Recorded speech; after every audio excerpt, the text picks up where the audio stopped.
Yes, sir, we're officially back at it. This is Boog Nice coming at you with the SH Figuarts Justice League movie Wonder Woman figure review. Let's do it. This ain't for no scalper. You a scalper? Then fuck out shit. This one's for them real collectors. That's army building and posing figures. Marvel Legends, imports, mini matey, I'm fucking with them.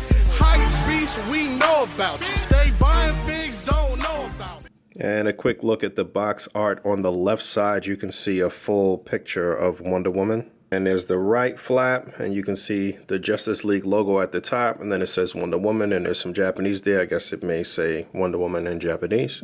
Alright, taking a look at Gal Gadot Wonder Woman out of the package, and I can say right off the bat that this figure is definitely better than Mafex's first offering of Wonder Woman in this particular costume, but their offering was from the Batman versus Superman movie, if I'm not mistaken. I ended up selling that figure. The face was terrible, and just the mechanics of the figure weren't that great. Even the sculpt didn't look that good. But I will say that SH Figuarts did a pretty decent job here. I do have some gripes, but overall the sculpt and the design and the likeness to the character is there.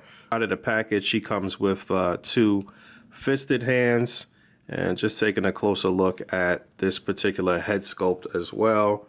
Like I said, I do think the likeness is there. I do think it looks much better in person than some of the pictures that I've seen, but I don't think they 100% nailed it. It is pretty good though. Like I said, in hand, it looks very good. My issue is probably one of the same issues that I had with the Mafex release, was that the skin tone still could be, it could be tweaked just a little bit. I think they could have given her a bit more of a tan. I think she looks a little pale, but otherwise than that, I do think that the sculpt and everything is nice here. The design, the deco looks very good. All of the paintwork here is very clean. I don't see any imperfections or any problems. Her wrist guards look good.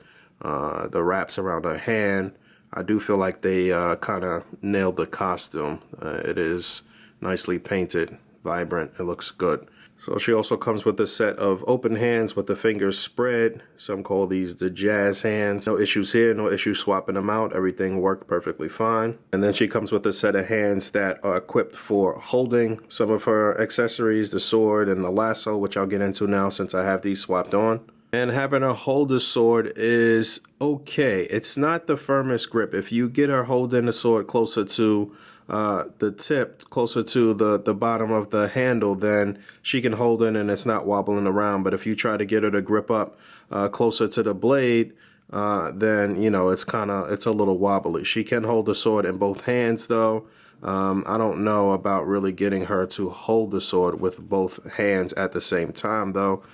Maybe I'll try that and see how that looks. But one of my issues is this sword though. It is very flimsy. It's not the greatest density to the sword, and that was one of my gripes with the Mafex version too. So you can bend this easily. You got to be careful messing with this sword for sure. It's possible. It should be noted that the pegs on her wrists are very small. Although I didn't really have a problem swapping out the hands, you should still be cautious with that. And also the fingers are sort of a softer material, so you can kind of pry them open just a little bit to get the sword in there. There is no mechanism to take off the tip of the handle or anything like that and slide it through her hands. So you'd have to actually just pry the fingers apart just a little bit to get her hand on the sword. But yeah, she can hold it with both hands. And then she comes with her shield, which looks pretty good. I think it could have been just a tad bit larger, but it looks pretty good. All of these little rivets and everything here. I think the paint is a little bit on the dull side, but it still looks good. And on the inner workings, you can see all of the straps and everything. These straps around the upper portion of her forearm are not really as tight as I would have liked maybe, but she does get a firm grip on the hand. What I did was pop off the hand and place it on that portion of the shield and then pop the hand and the shield back on, and she is absolutely holding it. But again, I think that these straps could have been a little bit more secure, a little bit more firm, and sitting more flush with her forearm. But I do like the way that looks with the shield and the sword. and no real issues there. I think it all looks good and works in tandem. And then she also comes with a coiled up version of her lasso of dominatrix. No, the lasso of truth, and this can actually be holstered, I guess you could say, on her side. And it'll fit right here like this, tabbed in right onto her little utility belt, I guess you could say. This is all a separate piece, by the way, and it kind of gets in the way sometimes, but that looks good. And there she is with the shield, the sword, and her lasso. And then aside from that, she has this version that is a bit uncoiled and one that you can use kind of for some action shots, and I think this looks very good. I liked the version of the lasso, the two lassos that came with the Mafex figure as well. Both of those were pretty good too, but this one looks very nice. I don't have any issues. Her last accessory is an interchangeable face. I'm not really a big fan of how they did this hair, but you have to remove that portion of the hair, and then it looks like you can remove this head, I guess. Let's see. Yeah, I guess you pop that off, and that leaves all of this other hair around here, and the hair kind of gets in the way of the head and neck articulation, which I'll get into shortly. But that's how that looks. Maybe there's some options for swapping this off, because you can see the hair is just pegged around, just placed around the neck peg here. You can probably take that off and maybe finagle with the hair a little bit. But yeah, let's get the other face on. And there's a close look at that alternate face, and I think this one looks pretty good. I still do think the likeness is there. Not the absolute best, but not the absolute worst. They've been getting better with this face scan technology here. And, you know, this one has more of an expression, more of an angry expression, or determined, or again, this will probably go well with some action shots when she's actually beating up some goons or concentrating, or whatever the case may be. I think her scenes in the Justice League movie were some of the best. Her opening sequence and just her scenes in general. Overall, the movie was trash though, and I don't care if you get mad at me. But overall, the movie was trash. But her scenes, I thought, were some of the best. All right, in terms of articulation, she does get a pretty nice range of motion here. I went ahead and pulled this other hair port off over the neck peg just so you guys can see the articulation better. The head and neck move independently of each other, so she can get a nice pivot and 360 on the neck, and then the neck moves on its own as well, and that can get her to look down pretty far. She's going to look up a decent amount without that other hair extension on, and you can see, let me get this off, the peg there and how that looks. So, you know, the range of motion is there, but it's absolutely hindered by the way that they did the hair, and they have it kind of falling over her right shoulder. So I'm not really a fan of that. I wish there was some, maybe another interchangeable hair piece that you could use to really utilize the head and neck articulation. But shoulders are on a ball joint. They're going to come up pretty damn far.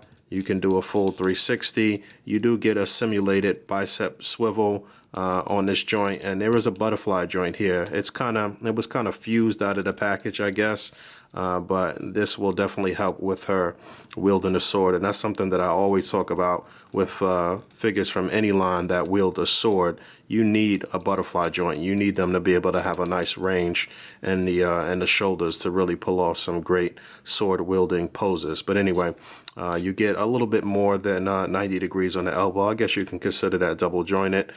Does it rotate? Yeah, it looks like it rotates a little bit on that joint as well. You get a hinge and a swivel on the wrist. There's upper torso articulation that can move left and right, and it can get her to crunch forward and back a little bit. Just pop that off. No big deal. Yeah, I hope I put that back on right. But obviously you can see there's a ball peg up in the top of the upper torso, so that allows for a good range. And then you can get more ab crunch moving forward in the lower abdomen, and you can actually get it to turn left and right here. So it's actually a really nice range of motion. And in the torso, you get that double ball peg here, and a split will look like that at the pelvis. Legs will come up that far. Double jointed knee, you get a hinge and a pivot on the foot. And although she does have these sort of platform hills, you actually get a toe joint as well. But although she does have these platform hills, it doesn't really stop you from standing her up. There's really no issue standing her. And you know, it's a great range of motion actually on this figure. I do think they did a good job here. But there she is with all of the components of her head back on, and you can see trying to turn her head to her right our left is not going to really happen with the way the hair is draped over her shoulder. And you can turn it this way though, only to a certain extent before things start getting a little screwed up. And because you can move the head independently of the neck, you do get a little more range going that way, but it's not the best. I really would have liked them to add some additional interchangeable hair swaps, I guess. Maybe something that's flowing out into the back to show it kind of windswept, and just so you can utilize that head and neck articulation. But yeah, let's get into some size comparisons. So I'm going to just go with one quick size comparison here. We got the Suicide Squad, the SH Figuarts Suicide Squad, Harley Quinn on the left.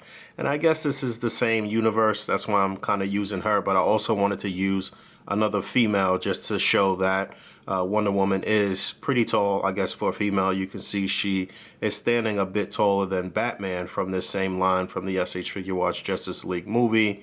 And, you know, a lot of people had issues with Batman and felt that he should be taller, that they didn't really utilize the entire inner peg for his upper torso. I've seen some people doing different things to extend the upper torso. I just saw something recently, and I think I might try that. But if I do that, then Batman will probably stand just a tad bit taller than Wonder Woman, if not about the same height. But she should be a pretty large woman, as she is an Amazon, so I guess that works out. So this is SH Figuarts' second release from the Justice League movie.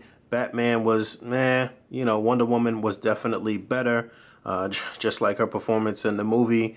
But this hair on this figure is a pain in the ass. It comes out a lot. It doesn't seem like it sits flush as you try to articulate the head and neck. And I really wish they would have done something different, or at least given us another option.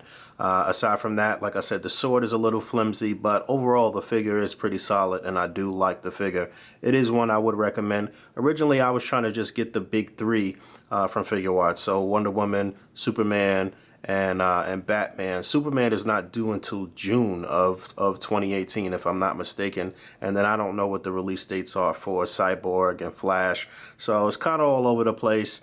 I'm leaning towards maybe doing the Justice League crew with Mafex, but I'll make that decision after the Mafex Batman comes out, which is supposed to be dropping this month, January 2018. So again, I paid about 50 something bucks shipped from Japan. Definitely going to go up in price if you get it domestically, but again, I do think overall it's a solid offering here from Figuarts. All right, as always, rate, comment, and subscribe, and until next time, peace.